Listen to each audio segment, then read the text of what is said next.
बहुत से लोग संभोग का उपयोग केवल नींद के लिए ही करते हैं, क्योंकि थक जाते हैं।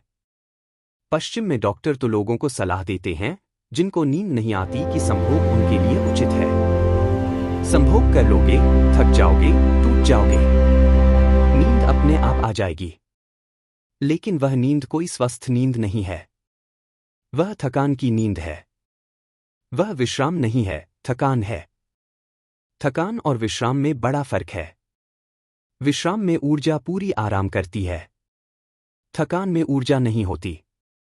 हारे, थके, टूटे हुए तुम पड़ जाते हो।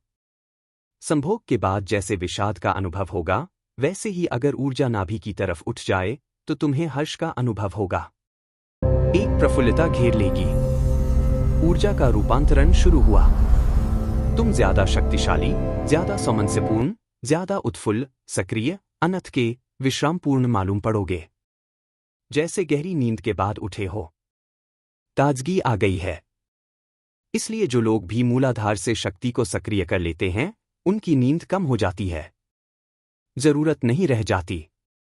वे थोड़े घंटे सोकर भी उतने ही ताजे हो जाते हैं, फिर तो 2 घंटे भी सोकर उतने ही ताजे हो जाते हैं जितने तुम 8 घंटे सोकर नहीं हो पाते, क्योंकि तुम्हारे शरीर को तो ऊर्जा को पैदा करना पड़ता है, निर्मित करना पड़ता है, भरना पड़ता है। सब कुछ प्रेम और है। बड़ा पागलपन है। रोज शरीर भरता है, रोज तुम उसे उलीचते हो, यूं ही उम्र तमाम होती है। रोज भोजन लो, शरीर को ऊर्जा से भरो, फिर उसे उलीचो और फेंक दो। ऊर्जा का ऊर्ध्वगमन बड़ा अनूठा अनुभव है। और पहला अनुभव होता है मूलाधार से नाभि की तरफ जब संक्रमण होता है।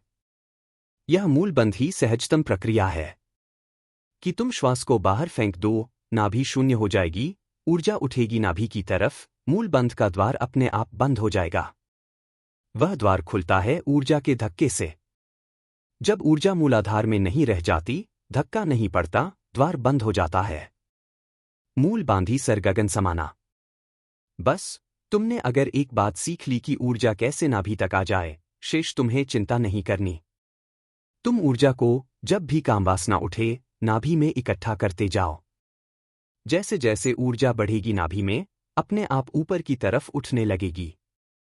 जैसे बर्तन में पानी बढ़ता जाए तो पानी की सतह ऊपर उठती जाए। असली बात मूलाधार का बंद हो जाना है। घड़े के नीचे का छेद बंद हो गया, अब ऊर्जा इकट्ठी होती जाएगी, घड़ा अपने आप भरता जाएगा।